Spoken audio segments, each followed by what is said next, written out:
My name is Lovísa Gunnarsdóttir, and I am a dancer and a choreographer based in Reykjavík, Iceland.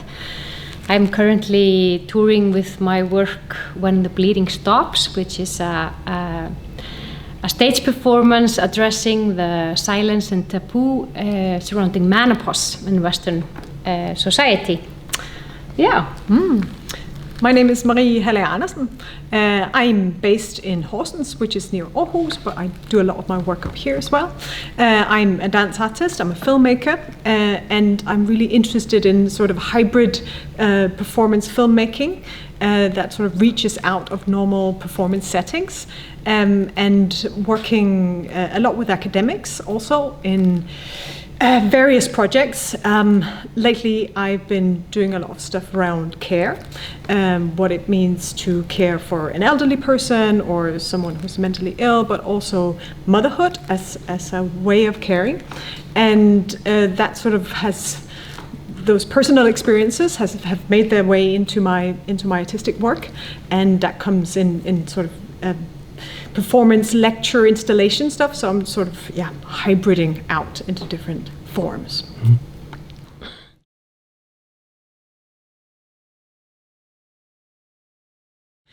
So I mean, I think what is a common denominator in terms of our work is that we work with real live people with real in real life situations. So we're really interested in how things that are happening generally in life outside of the arts world influences us in our personal life, and how that can be part of our artistic practices.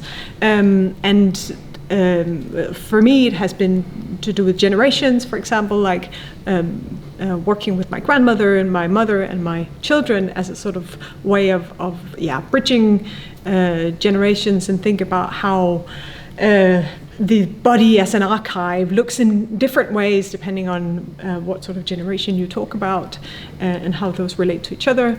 I also dealt a little bit with mental illness and those sort of themes, being hospitalized, that sort of stuff. Mm-hmm. So things that sort of touch me in my life, and bringing those people who are part of this into the work through filming them, through asking them to participate in one way or another, which is. And I'm working with menopausal women, and in each place I travel to with my performance, I connect to local menopausal women, and I invite them to try my daily dance practice and to join me on stage, actually. So I'm kind of gathering both stories and dances from menopausal women wherever I go.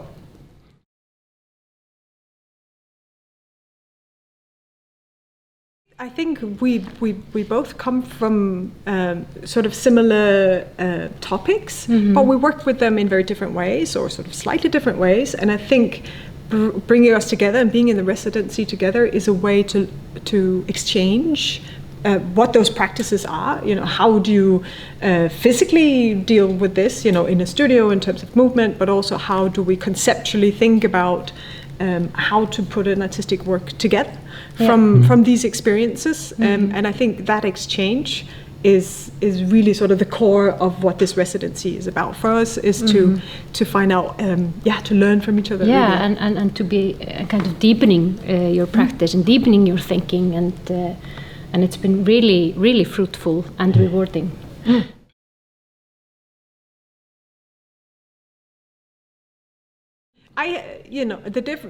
One difference is, at least as a starting point, I've used my own family. So it's very close to me. So I have used bringing the camera into my very sort of private settings, and sort of taken that personal approach. And you have... Yeah, I mean, it started, of course, like with me dealing with an injury home in my living room, filming myself dancing. So it started from a very personal place, but then I've kind of opened it up, and I do an open call, and I'm kind of extending the network in that way, and working with women I don't know. So you're really sort of extending your work into other communities, and sort of creating something new. a new community from your work, really. It seems, whereas perhaps I've come from the inside and out in a different way, and perhaps, who knows? Right. Whether I'll take a leaf out of your book and start thinking about doing something. And I will bring my family on board. Well, I actually started with my sister-in-law. There you go. Yeah. There you go.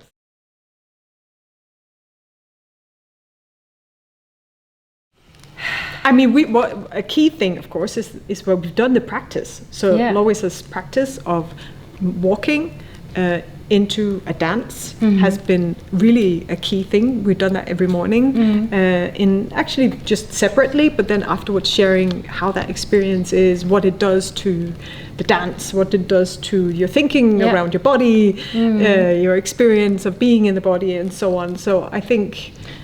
And then we added on elements from you, and we kind of made the hybrid version of our practice in a way. Yeah. And for me, at least, it has just really also helped me to hear your experience doing the practice, and also hearing how you talk about my work is kind of very helpful for me to somehow. Yeah, exactly. It's a very lovely exchange in that sense. Yeah, I think you see different things we see different things in each other's practices. Yeah, exactly. And just by having that ball to play up against someone else, suddenly you understand more about yourself and your practice from hearing someone else talk about it or listen to it, or it's fruitful, as you say.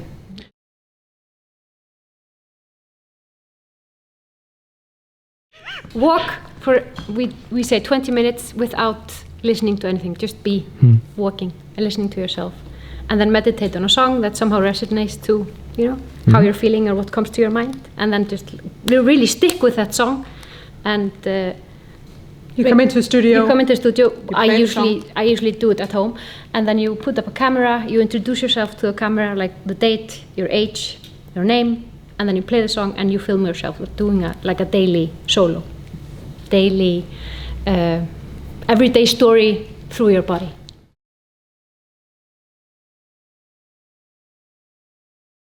We both agreed upon from the beginning that we really wanted to spend at least part of the day in our bodies, whatever that meant, and then we kind of found some mutual interest, and let's have this meeting, and then the rest of the plan kind of very organically was created. Yeah. And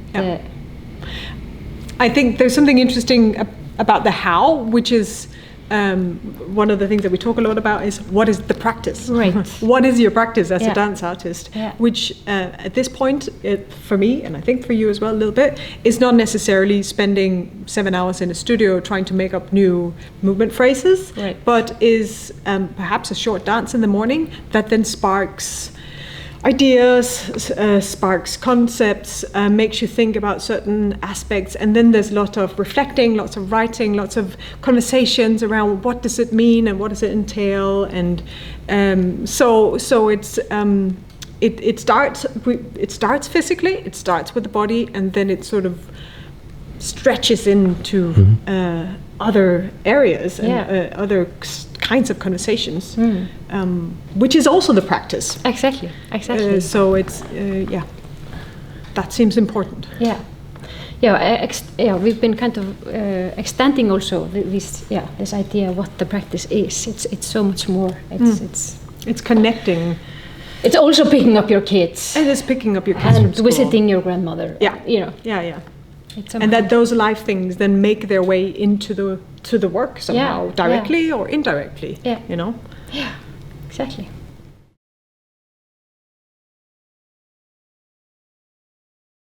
This is such a privilege and luxury. I mean, this is just wonderful. We can't quite believe it. Yeah. It sounds very nice. It's quite nice. Yeah. It's wonderful actually, and I mean we're in luck to have, of course, Bora Bora's support and and Jeppe who's been there and sort of framing the whole thing in practical ways, and then Mirko who is facilitating it and who comes in and asks questions and helps us. Figure out the plan. And again, a person to bounce ideas and thoughts up against, and then allowing conversations and activities to just take their own journeys, without having to go, oh, we must make sure that we do all of these things, because it's I think it's hard to say because we're right in the middle of it. Yeah. But I think when we come out on the other side, it's going to be looking back at it, going, "Wow, that really shifted things." Yeah. Absolutely.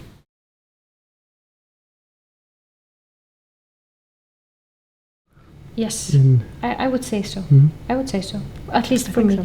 Yeah. I mean, there, like you say, there was some shift happening, and deeper understanding of what I do and what I stand for somehow, and all of a sudden, like this opening up of possibilities, like where things can take you, and So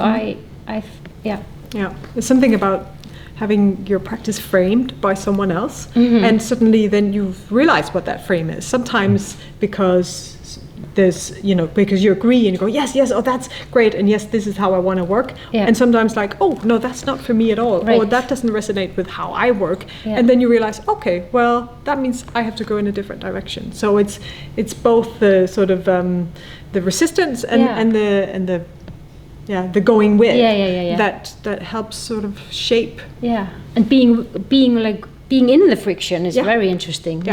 Yeah. And then you understand. Yeah. So being in the middle of it I think it's really hard to say exactly what is going to shift, but I can feel it. Yeah. It's a sensation more than a very concrete thing. Right. I think at the moment we're still processing it. We could dance it for you. Yeah. We'll do that later.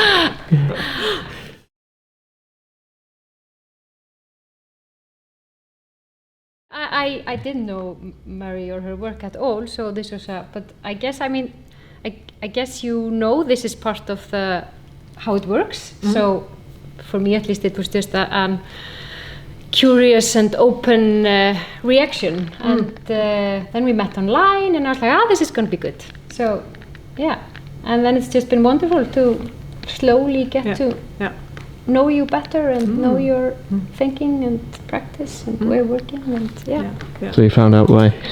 Yeah, for sure. Yeah. I mean, we found out why.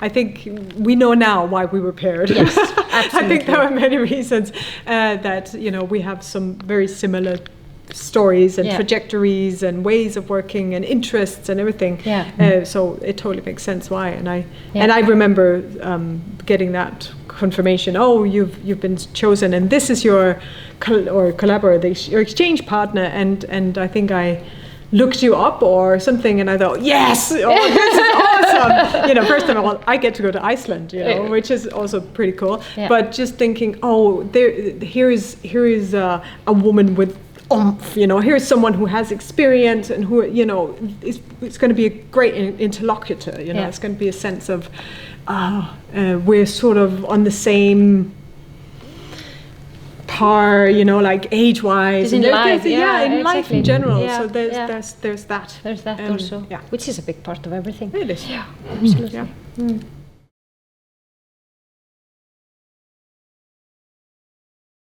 We've been visiting other artists in Aarhus and learning about their practices and way of working, and we've hosted a dinner for female artists over 40. That was very lovely. So we are kind of also we've been getting a feel of the community here, and absolutely.